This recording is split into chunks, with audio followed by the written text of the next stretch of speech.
Hello, audience. My name is Dawson. His name is Justin. Hello. And today we want to welcome you guys back to episode 5 of Animation Saturdays. This is the show where one of us picks an animated movie and we watch an animated movie. We come back and review that animated movie. This week is my week to choose. So I chose a movie that came out right after we were born. A movie that was a box office failure, but such a great movie. It holds such great ratings pretty much all across the board. And that movie is The Iron Giant, which is really cool. I believe it's one of Vin Diesel's first works, and he actually voices the Iron Giant. And it has such a great cast, a really star-studded cast, all familiar faces. But yeah, what do you think about that choice? I remember bits and pieces of it from childhood, Mm-hmm. but I don't know if I ever seen it all the way through even as a kid. I feel like it was one of the things where I just could not sit through it all the way through. I owned it on VHS. Hmm. Actually, at least I should say my dad owned it on VHS, and I watched it quite a few times growing up. But yeah, so let's go and watch The Iron Giant. We back in a flash. And we're back. We just got done watching The Iron Giant. So Dawson, would you please tell us the synopsis, the actors, and any other information you would like to spit at the audience? All right, so The Iron Giant premiered in 1999, and the synopsis is as follows. A young boy befriends a giant robot from outer space that a paranoid government agent wants to destroy. And the cast is Eli Marenthal, Harry Connick Jr., Jennifer Aniston, and Vin Diesel. And yeah, so pretty much the entire cast is people that I know from other movies, other voice actors, and big names. The only person that I don't really know much about is Eli Marenthal, who plays Hogarth. Took me a second to remember. Hogarth. But everybody else, I mean, Vin Diesel as the Iron Giant, Jennifer Aniston as the mother, and Harry Connick as Dean, who is the junkyard guy. Those are all names I know. But Justin, as per usual, tell me what you thought of The Iron Giant. So this is a movie that I don't think I've ever sat through and watched the entire thing ever in my life. Like, I've seen parts because Cartoon Network used to play all the time. Yeah. So I've Oh, seen yeah. bits and pieces, but I don't think I've ever seen the whole thing all the way through. I don't think as a child I was ever able to sit through it because I got bored with TV real fast, a lot of times. So going back and watching it, it was actually a really good thing to go back and watch because it's a good movie. Like, I can understand, like, how it probably flopped at the box office, but like for a if it was like a TV, like a made for TV movie, then I'm sure it would have done a lot better on initial release. Yeah. Because like this just seems like something that's like made for Cartoon Network. And I'm pretty sure the reason it flopped, I mean, it made like $30 million, Which is not bad at all.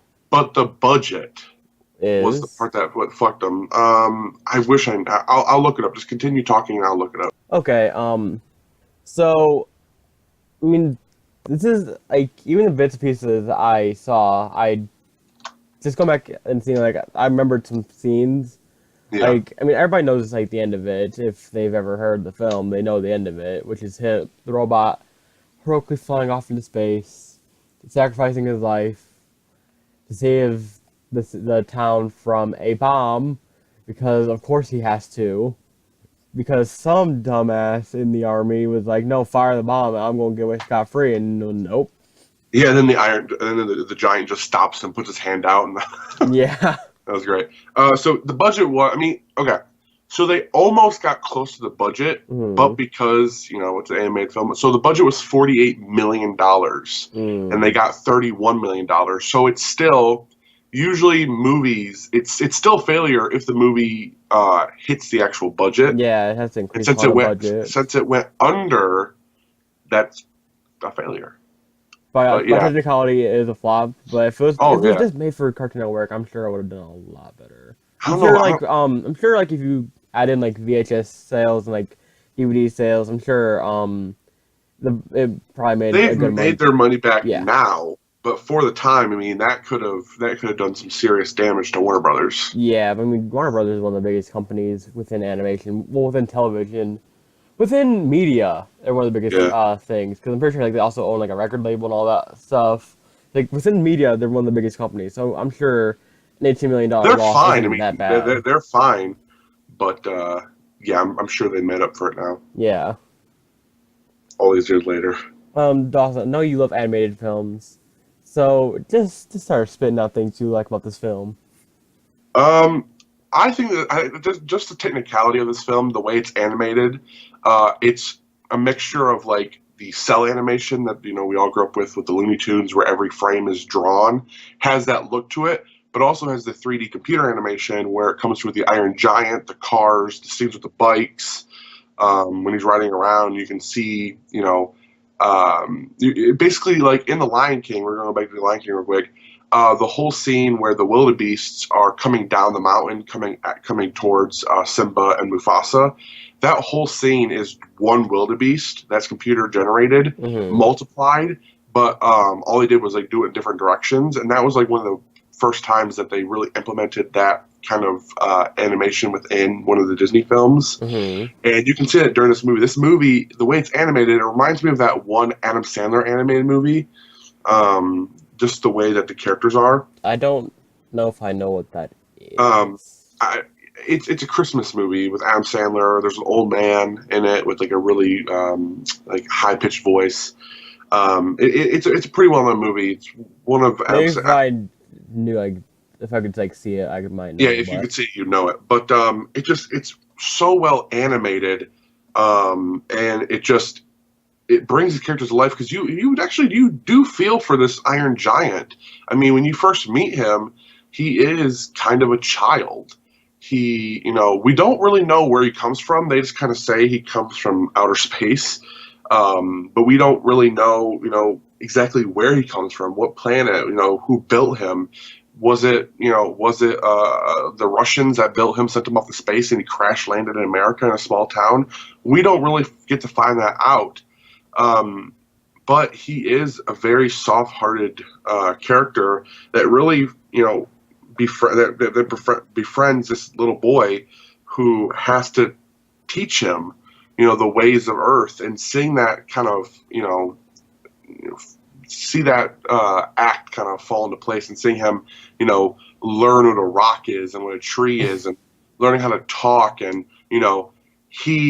he's like that big dog that wants to be that lap dog, who really doesn't understand the whole size of him and how people would be scared of him if they saw him. Mm-hmm. And seeing that play out, I mean, when they're running towards that city, and Hogarth's like, "No, stop, stop, stop!" And he finally stops, and the Giant's like, what? And he's like, "They're not ready for you. They're not ready to see you. And if they saw you, they would destroy you. Humankind, if they don't understand something, their initial thing is to kill. Mm-hmm. And I don't want you to be killed." And that's one of the first times where I'm like, okay, this kid and this robot are starting to have a bigger bond, more of a bond together, and it's so well thought out. I love, one of my favorite scenes in the entire movie is when Hogarth puts the Giant in the barn, and he's putting himself back together, Mm-hmm. but his hand goes in the house, Mm-hmm. and his hand is like a dog. The little wires in the back are like wagging, like its tail's wagging. He's walking around with his fingers, but his middle finger's the head, and he's like in the bathroom, like rolling the toilet paper out and messing around flushing the toilet. Mm-hmm. And it's just a funny scene, and it really shows how childlike the Giant is and how he's trying to learn. Can I just say something real quick? Doesn't understand the social norms.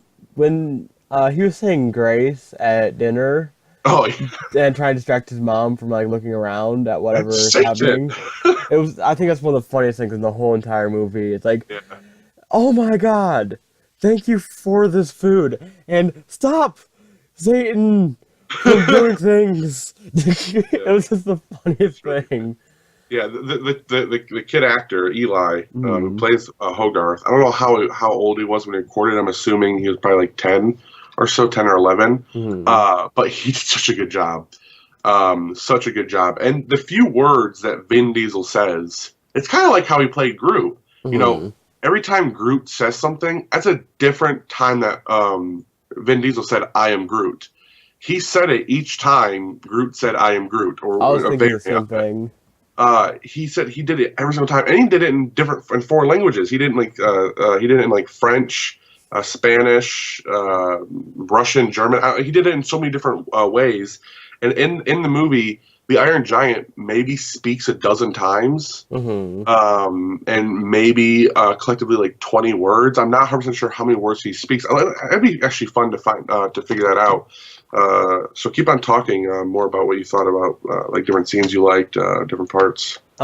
Like while I was watching the movie, I actually did have the idea like Vin Diesel being like a man of metal to like a man of wood, and like the two characters are actually kind of similar in the fact that they don't understand a lot of things and they have to kind of like learn along the way. Cause like um, just like he's learning like rock, a Yeah, tree, and then there's like all that kind of like little things.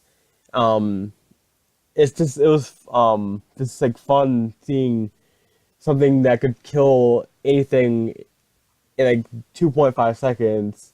It's like learning like a child would. Like this is a oh rock. yeah, This is a tree. Those and are that guns. Don't like guns.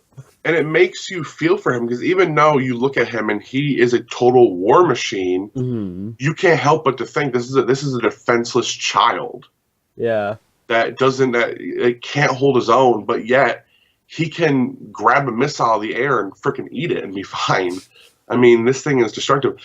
So while looking up, trying to figure out how many words he said, apparently that other thing got the budget wrong. It was a 70 to 80 million dollar budget, and it made Ooh, 30. So that's a critical failure. it made $50 million less. That's a critical failure. So yeah, this is on the Wikipedia, which I kind of trust more than just a random other site. But Mm. yeah, it failed much more. But I can't seem to figure out how many times the Iron Giant spoke. But I'm pretty sure There's only a it handful. was only a handful of words. But when he did speak, it was it had so much gravitas, so much power to it. I mean, it was a Hmm. very deep, gravelly voice. I mean, there's so many different components to it that I really liked, and I like the sound mixing on the voice. It sounded beautiful. Yeah. Uh, uh, but while watching this movie, I was thinking of the technicality of it a lot because the story is great. It's a very cut and paste two friends meeting that are totally from different worlds, and they're learning to talk to each other. They're learning how to be in each other's presence and how to communicate. And it's a story that we've seen 1,000 times, but from a kid's perspective, looking up to this giant robot and trying to figure out his perspective through this entire movie and why humans during this war. I mean, this is during what you'd think this is the 50s, so Vietnam, World Maybe War One, Cold War?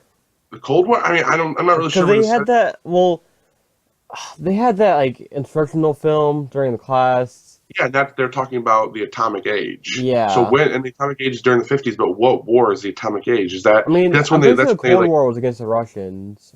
I could be wrong about that because I'm not they really. talked about the Russians a lot in the movie. Yeah, like and like Sputnik And and stuff like that. Sputnik being the first satellite. Yeah, I'm not 100% fluent on wars, so I'm not Yeah. 100% sure. And then Hogarth, his dad died in the war because you Mm. saw a picture on his nightstand of his father, which I'm assuming is his father, and Mm. he's flying a plane. He's a pilot. So we assume that and plus Hogarth has that BB gun. He has all like the helmet and the goggles. I mean, he kind of has that feeling of that time of everybody, all the kids having the guns and the camouflage and all that kind of stuff, all the like the Mm. war stuff. Uh, but yeah, I mean, we see at that time people were scared of everything that they didn't understand, and you saw it during this movie. And I want to give props to the people that did the sound because people really don't understand how much stuff goes into an animated movie, and it's so easily crapped upon because when you see these big budget action movies, all these explosions, special effects, same thing applies in animation. I mean, the people who sit there day in and day out and make noises. I mean, when the Iron Giant moved or rolled over, or when somebody jumped and hit the ground, or when the pots and pans are falling, when Hogarth throws that penny and knocks over that giant, not the giant, but the big old spice rack. I mean, Mm-hmm. every noise had to be recorded for this movie, and that's something that people don't realize. I mean, that's something that somebody has to mix, make noises. I mean, when the Iron Giant splashes in the water, all those splashes, that sound effect had to be recorded. When Mm-hmm. someone's walking around, or the little radio noises when they click the radio, or whatever, the TV stuff, the little static, everything has to be recorded. And just the sound of this movie is fantastic, That is true. and I really like that. And everybody just played their part so well. Thoroughly enjoyed it. The ending, like Justin already said, was great. But they were trying to set up for a sequel, because at the end you find out that though the giant sacrificed himself for the town, um, he pretty much is invulnerable, and he starts putting himself back together. And there has been talks. I was looking at when I was looking at the Wikipedia page for a sequel, but I don't know if Brad Bird, who directed this movie, is going to come back, because I mean, imagine coming off, imagine making a movie like The Iron Giant, then making movies like The Incredibles and Mm-hmm. Ratatouille that did so well for Pixar. I mean, Mm-hmm. and now he's like in the middle of doing Incredibles 2. So if we are going to get an Iron Giant sequel, it's going to be way down the road, and it's going to be like the 20th something year anniversary before we actually get an Iron Giant sequel. So that'd be If like 2 years or 3 years from now. Yeah, I mean it's going to be a while. I mean, when does Incredibles come out? That comes out in 2019. Incredibles 2, or Mm-hmm. 2020, something Something like like that. that. So I mean, it's going to come out after that if we do get an Iron Giant sequel. Which I feel like at this point, I mean, I if there's some talk about it, then I don't know, but I feel like at this point a sequel is not exactly the most likely thing. But I man, don't know. I I mean, could be wrong. from when Incredibles came out to Incredibles 2, that's a pretty That's a big. giant gap. I feel like that's like Even from 15 years, maybe, Even maybe from Toy longer. Story 2 to Toy Story 3, that was a 9-10 year difference. Yeah. So I mean, it's not out of the cards, but it is kind of a lesser known movie, a lesser known animated movie, because Mm. it did flop. So now it's kind of like a quote unquote cult classic when it comes to animation. But would I like to see an Iron Giant sequel? Sure. But I don't know when it will be in the cards again for them to make it. But yeah, it was a lot of fun. It A was. lot of. But yeah, I think that's pretty much it. Unless you have anything else to say. I don't really have much to add. Seemed to cover most of the points of the movie. All right, So on cool. to ratings. And as Wait, per what? the Iron Giant remake started in the 2016. Wait, did they cast Benedict Cumberbatch as the Iron Giant? Wait, Hold wait, up. Iron Giant sequel. All right, I'm sorry, guys. Hold on. Rules. Wait, Vin Diesel teases a possibility, and then Brad Bird rules out a sequel. There's so many different. It's coming. Wait, Iron Giant 2 is coming. Teases Vin Diesel.